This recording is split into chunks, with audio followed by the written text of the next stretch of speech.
रात का वक्त था, गहरा सन्नाटा छाया हुआ था। सब लोग अपने अपने कमरों में दुबके हुए थे। कोई किसी से नजरें न मिला पा रहा था। शाम के बाद का ये समय हर रोज हम सब का दुख ताजा कर देता था और हम सब घर वाले एक दूसरे से छुप छुप कर अपने अपने कमरों में बंद होकर अपना अपना दुख हल्का करने की कोशिश करते थे। और ऐसा पिछले एक हफ्ते से हो रहा था। एक हफ्ते में एक दिन भी ऐसा नहीं गुजरा था जिस दिन हम सब इस दर्दनाक समय से ना गुजरे हों। काफी देर तक अपने कमरे में बंद रहने के बाद मैं खुद को मजबूत करके उठी और कमरे से बाहर निकली। एक मैं ही तो थी जिसको मजबूत बनना था, अपनी बूढ़ी माँ और कमजोर बाप को संभालना था। आंगन में लगे बांस बेसन से हाथ धोए और फिर मुंह पर छींटे मारे ताकि हालत थोड़ी सुधर जाए। मेरी आंखें मेरे रोने की चुगली खा रही थीं। मुंह धोने के बाद उनकी हालत कुछ ठीक हुई थी। मैं तौलिए से मुंह पोंछती हुई चेहरे पर बनावटी मुस्कुराहट सजाए भाई के कमरे की तरफ गई थी और दरवाजे पर दस्तक देकर खाना लग जाने की खबर दी और फिर वहां से अम्मा बाबा के कमरे में चली गई। जैसे ही मैंने कमरे में कदम रखा वो दोनों अपनी आंखें साफ करने लगे। मेरा अंदाजा ठीक था, मेरे आने से पहले वो दोनों रो रहे थे, जबकि मुझे देखकर एकदम से उन्होंने अपने आंसू पोंछे थे और मुस्कुराने लगे। कैसे हम सब एक दूसरे को दिलासे दे रहे थे और बहाने बहाने से जीने की वजह ढूंढ रहे थे। हम पर जो जुल्म के पहाड़ टूट पड़े थे उनसे निकलना हमारे लिए मुश्किल हो रहा था। खैर, मैंने अम्मा और बाबा को उठाया और उन्हें लेकर खाने की टेबल पर आई। उनको कुर्सियों पर बिठाया और किचन की तरफ चली गई ताकि खाना प्लेटों में डाल कर लाऊं। अम्मा बाबा की हालत देखकर मुझे बहुत दुख होता था। कैसे वो दोनों एक ही हफ्ते के अंदर अंदर कमजोर और लाचार से हो गए थे। एक हफ्ते के अंदर ही उन्हें ना जाने कितनी बीमारियों ने आ घेरा था। मैंने खाना बर्तनों में डालकर मेज पर लगा दिया और फिर अफसोस से भाई के कमरे की तरफ देखा था जो अभी तक बंद था। मैंने फिर से जाकर 2-3 बार दस्तक दी मगर कोई भी जवाब नहीं आया। मैं ना में सिर हिलाते हुए कुर्सी पर बैठ गई और खाना निकालकर अम्मा और बाबा को देने लगी। थोड़ी देर बाद हम खाने से फ्री हो चुके थे। खाना क्या था, बस नाम के लिए ही कुछ निवाले खाए थे जो जिंदा रहने के लिए जरूरी थे। मैंने बर्तन समेटे लेकिन अम्मा के कहने पर एक बार फिर से भाई के दरवाजे पर दस्तक दी, लेकिन भाई के दरवाजे को ना खुलना था तो ना खुला। थोड़ी ही देर बाद बाहर के दरवाजे पर दस्तक हुई। मैंने दरवाजा खोला तो मेरी बुआ, चाची, चाचा, ताया और ताई सब खड़े थे। सबने मोहब्बत से मेरे सर पर हाथ रखा और अंदर लॉन्च में आकर अम्मा और बाबा से मिले। एक दूसरे से गले मिलते अम्मा और बुआ फिर से रो पड़ी थीं। ताई जी ने बड़ी मुश्किल से दोनों को चुप करवाया था। पिछले एक हफ्ते से हमारे घर में यूं ही मातम पसरा हुआ था। मेरा बड़ा भाई, हमारा इकलौता सहारा, एक हफ्ता पहले ही अचानक से हमें छोड़कर जा चुका था। उसका जाना हमारे लिए किसी सदमे से कम नहीं था। हम पर तो कयामत टूट पड़ी थी। किसने सोचा था इस अचानक हादसे के बारे में। अभी 1.5 महीना पहले तक तो सब कुछ बिल्कुल ठीक ठाक था। हम सब लोग हंसी खुशी अपने घर में रह रहे थे। फिर यूं अचानक ये हादसा हो गया था जिसने हम सबसे हमारी खुशियां छीन ली थीं और हमें तोड़ कर रख दिया था। बुआ, ताई और अम्मा ने भाई की बातें शुरू कर दी, जबकि चाची एक तरफ खामोश बैठी उनकी बातें सुन रही थीं।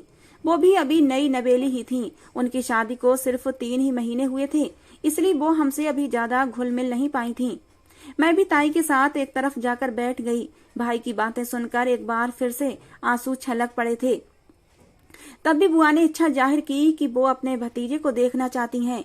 बुआ ने मुझे कहा कि मैं उन्हें भाई की शादी की वीडियो लगाकर दे दूं। मैं ना चाहते हुए भी मजबूरन कमरे से लैपटॉप लेने चली गई, क्योंकि मैं नहीं चाहती थी अम्मा बाबा भाई की शादी की वीडियो देखें और फिर उनकी तबीयत दोबारा खराब हो जाए। लेकिन बुआ की बात भी नहीं काट सकती थी, सो लैपटॉप उठाकर लाई और शादी की वीडियो चला दी। मेरा भाई हंसता खेलता कितना खुश था और न जाने किसकी नजर लग गई थी। उसको सब साथ साथ वीडियो देख रहे थे और साथ ही साथ बातें भी जारी थीं। अम्मा तो बार बार भाई की तस्वीर को छूकर प्यार कर रही थीं और साथ ही साथ रो भी रही थीं। और तभी बुआ ने भाभी के बारे में पूछा कि सरला, तेरी बहू कहाँ है। इस सवाल पर अम्मा ने फौरन से मेरी तरफ देखा था, जबकि मैं खुद बहुत ज्यादा घबरा गई थी। अब भला मैं बुआ को क्या जवाब देती। मुझे कुछ समझ नहीं आ रहा था कि मैं बुआ को क्या जवाब दूं। न झूठ बोल सकती थी, न ही सच बता सकती थी। बुआ की सख्त तबीयत से हम सब अच्छी तरह जानकार थे।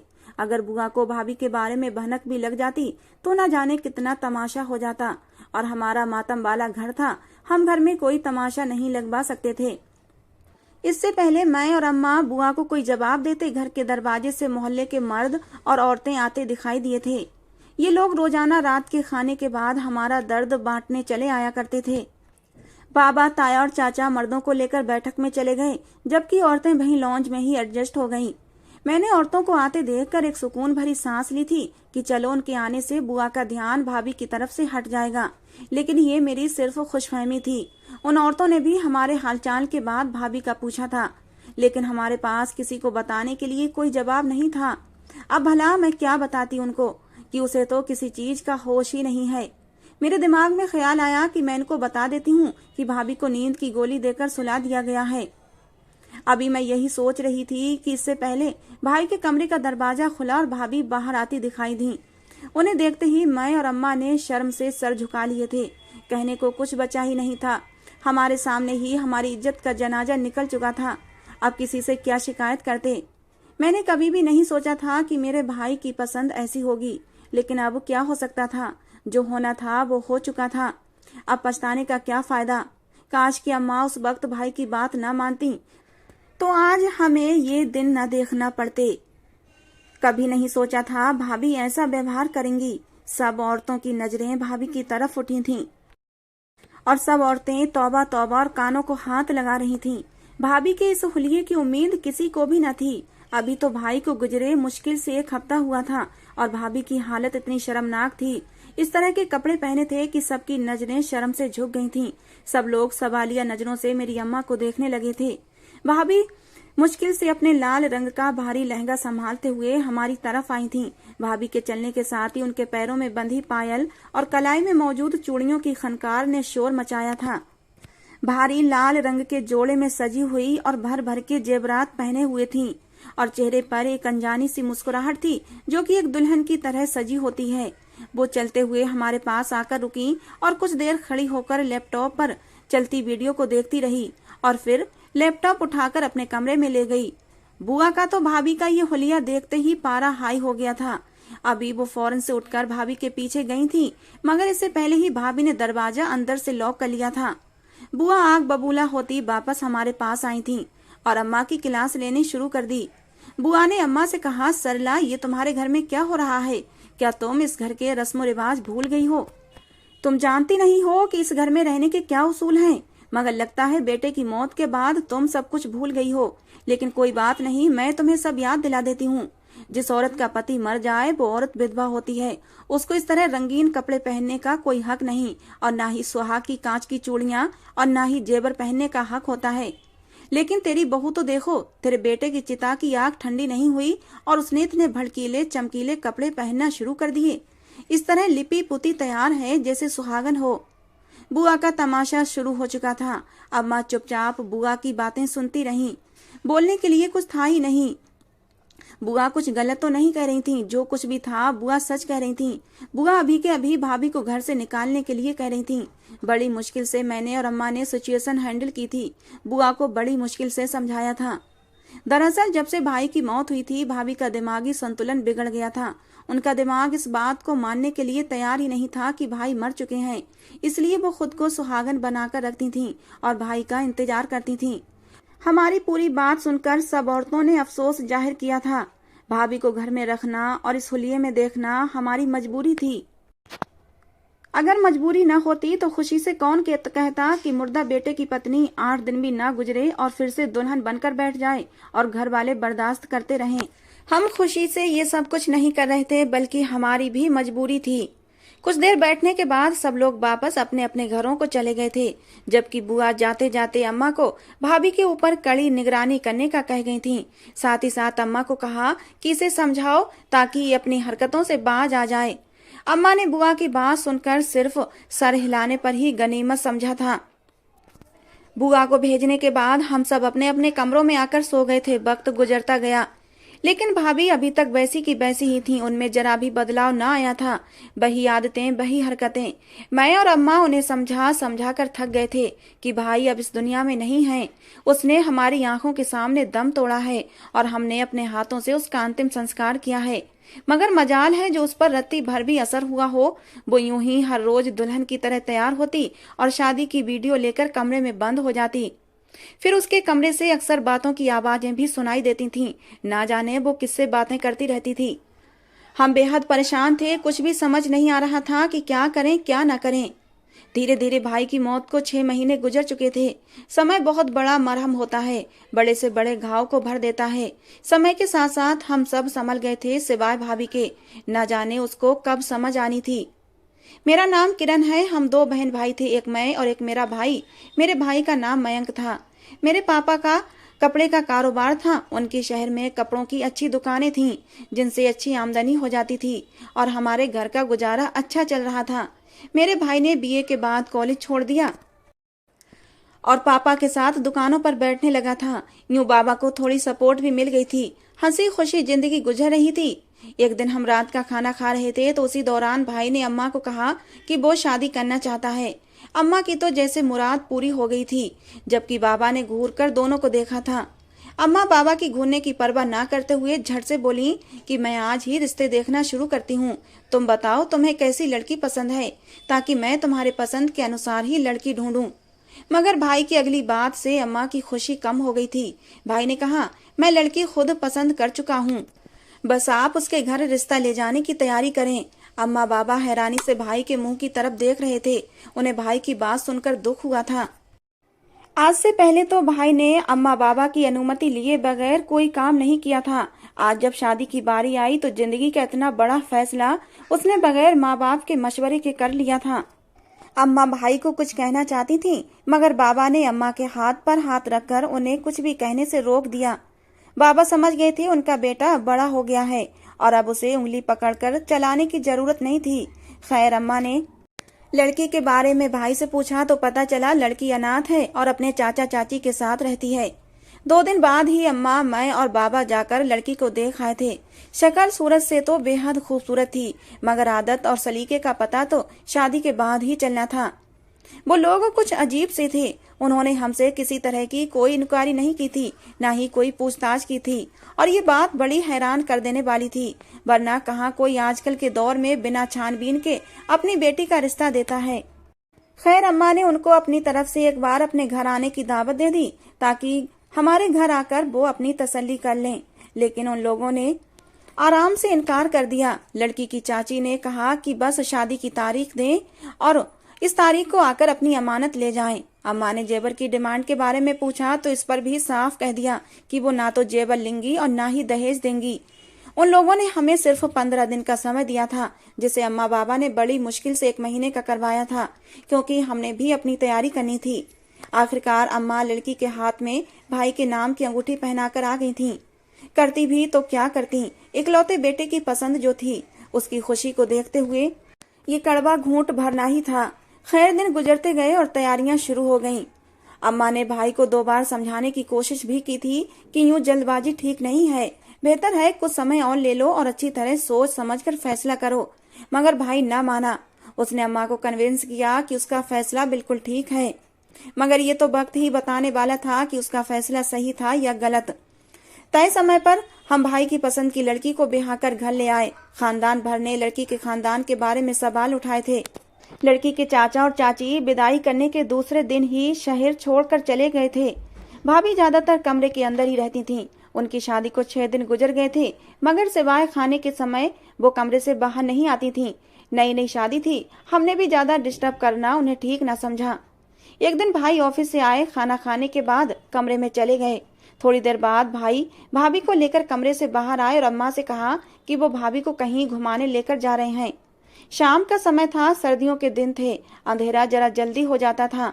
अम्मा ने भाई को रोका कि इस वक्त जाना सही नहीं है, इस वक्त मत जाओ, कल दिन में चले जाना। वैसे भी अंधेरा बहुत फैल गया है, तुम लोग कहाँ घूमोगे फिरोगे। भाई ने भाभी की तरफ देखा और अम्मा से कहा, अम्मा इसका दिल अभी चाह रहा है, आप चिंता ना करें, हम बस यहीं सड़क पर चहलकदमी करके वापस आ जाएंगे। अम्मा भाई को रोकना चाहती थी, मगर भाई पत्नी का हाथ पकड़कर बाहर निकल गए। मैंने अम्मा को लाकर कुर्सी पर बिठाया। अम्मा का दिल बेहद घबरा रहा था। कुछ ही देर बाद भाई भाभी को लिए तेजी से अंदर दाखिल हुए थे। भाभी को कमरे में छोड़कर वापस जाने लगे। पता नहीं क्यों उनके चेहरे का रंग उड़ा हुआ था। मैं भागकर भाई के पास गई और उनसे पूछा क्या हुआ है, तो भाई ने मेरी बात का जवाब ना दिया और बाहर जाने लगा। अचानक दरवाजे के पास पहुंचकर भाई रुका और फिर दौड़कर अम्मा के कदमों में गिर गया और जोर जोर से रोने लगा। अम्मा का दिल तो दहल गया था। कौन माँ होगी जो अपनी जवान औलाद को यूं रोता देख सकती है। अम्मा ने भाई को फौरन से अपनी गोद में भर लिया था और उसे चुप कराने लगी। कुछ देर बाद भाई के रोने में कमी आ गई थी। अम्मा यूं ही भाई का सर गोद में रखे नीचे बैठी रहीं। उनको लगा शायद भाई सो गया है। अम्मा पूरा घंटा वही एक जगह जमीन पर बैठी रहीं कि कहीं भाई की नींद में कोई खलल ना आए। हालांकि मैंने कई बार अम्मा को कहा कि भाई को उठाएं कि वो जाकर अपने कमरे में आराम करें और आप भी यहाँ ठंडे फर्श से उठ जाएं, लेकिन अम्मा ने मुझे रोक दिया। खैर फिर मैं खाना बनाने में बिजी हो गई। खाना मेज पर लगाने के बाद जब मैं अम्मा को खाने के लिए बुलाने गई तो वो भाई को जगाने लगी और जैसे ही अम्मा ने भाई की कलाई पकड़ी एकदम बेदक कर पीछे हुई थीं और फौरन से भाई को टटोल कर सीधा करने लगी। अगले ही पल अम्मा की चीख पूरे घर में गूंज रही थी। मैं भागकर अम्मा के पास पहुंची। भाई की हालत देखकर मेरे पैरों तले से भी जमीन निकल गई थी। मैंने फौरन से भाई की नब्ज चेक की। भाई का शरीर बिल्कुल ठंडा पड़ा हुआ था। वो तो बस एक मुर्दा शरीर बचा था जिसमें जिंदगी की कोई हलचल नहीं थी। अम्मा चिल्ला रही थीं। वो कहाँ जानती थीं उनका बेटा यूं उनकी गोद में सोते हुए हमेशा हमेशा के लिए सो जाएगा। अगर अम्मा जानती कि उनका बेटा दोबारा कभी नहीं उठेगा तो कभी उसको सोने ही न देती। मगर नसीब से कौन लड़ सकता है। घर में एक कोहराम सा मच गया था। मोहल्ले और खानदान वाले सब इकट्ठे हो गए थे। हर एक को इस बात की खबर मिल गई थी। हर एक आंख रो रही थी। हर एक दिल खून के आंसू रो रहा था। अम्मा की तो रो रो कर हालत खराब हो गई थी और भाभी भी अपने होश खो बैठी थीं। 1 घंटे में उसे कई बार बेहोशी के दौरे पड़ चुके थे। उसके साथ तो बहुत बड़ा जुल्म हुआ था। अभी तो उसके हाथों की मेहंदी भी न उतरी थी, फिर ये कैसा हादसा हो गया। सारी जिंदगी साथ निभाने का वादा करने वाला यूं शुरू में ही तन्हा छोड़ गया था।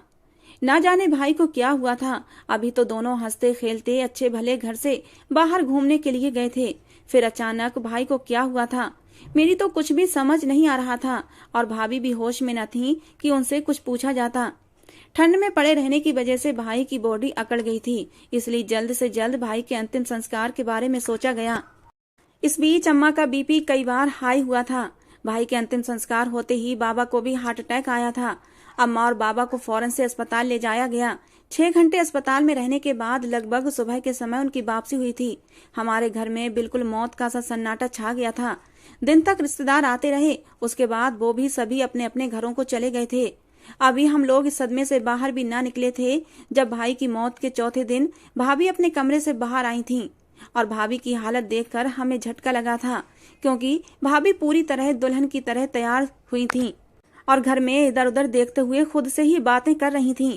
थोड़ी देर देखती रहीं, फिर जाकर अपने कमरे में बंद हो गईं। पूरी रात उनके कमरे से बातों की आवाजें सुनाई देती रहीं। भाभी को भाई की मौत का गहरा सदमा लगा था। वो अपने होशो हवास खो चुकी थी और बिल्कुल पागल हो गई थी। अम्मा दिन को उसके कमरे का दरवाजा बाहर से बंद कर देती ताकि वो लोगों के सामने ना आ सके, मगर उस रात सब लोगों ने उसकी हालत देख ली थी। भाई को गए 6 महीने हो गए थे, लेकिन भाभी हमारे ही घर रह रही थीं। हालांकि अब उसका हमारे घर में रहने का कोई मकसद ही नहीं बनता था, लेकिन हमारे पास भी उन्हें अपने घर में रखने के अलावा कोई मतलब नहीं था। बाबा कई बार उसके चाचा और चाची के घर के चक्कर लगा चुके थे, लेकिन उनके घर ताला लगा हुआ था और उनके जो नंबर हमारे पास थे वो भी बंद जा रहे थे। एक दिन हम यूं ही बैठे हुए थे जब अचानक दरवाजे पर दस्तक हुई। देखा तो रिश्ता कराने वाली आंटी थी और उनके साथ कुछ और लोग भी थे जो मेरे रिश्ते के लिए आए थे। अम्मा ने उनको बैठक में बिठाया और मुझे उनके लिए कुछ खाने पीने का इंतजाम करने के लिए बोला। मैं सर हिलाती किचन में चली गई। कुछ देर बाद ही भाभी भी अपने कमरे से निकलकर बैठक में चली गईं। वहां बैठी एक औरत ने भाभी को देखा तो हैरत का इजहार किया था। अम्मा ने उसे भाभी का इंट्रोडक्शन करवाया। जैसे ही उन औरतों की नजर भाभी के चेहरे पर पड़ी वो चौंक गई थीं और अपनी जगह से उठकर खड़ी हुईं। फिर अम्मा से कहा कि वो इस घर में रिश्ता नहीं कर सकती। उसके बाद भी 3-4 रिश्ते आए थे, लेकिन हर बार ही रिश्ते के लिए आए हुए लोग भाभी की शक्ल देखते ही रिश्ते से इनकार कर देते थे। जाने उसके चेहरे पर ऐसा क्या था। उस दिन भी हमारे घर यूं ही रिश्ते वाले आए और कुछ ही देर बाद उठकर चले गए। शाम के समय उन्होंने रिश्ता कराने वाली आंटी से ना भिजवा दिया था।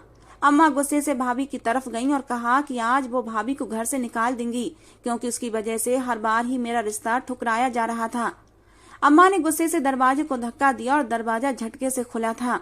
सामने का मंजर देखा तो अम्मा एकदम से चीखती हुई बाहर आई थीं।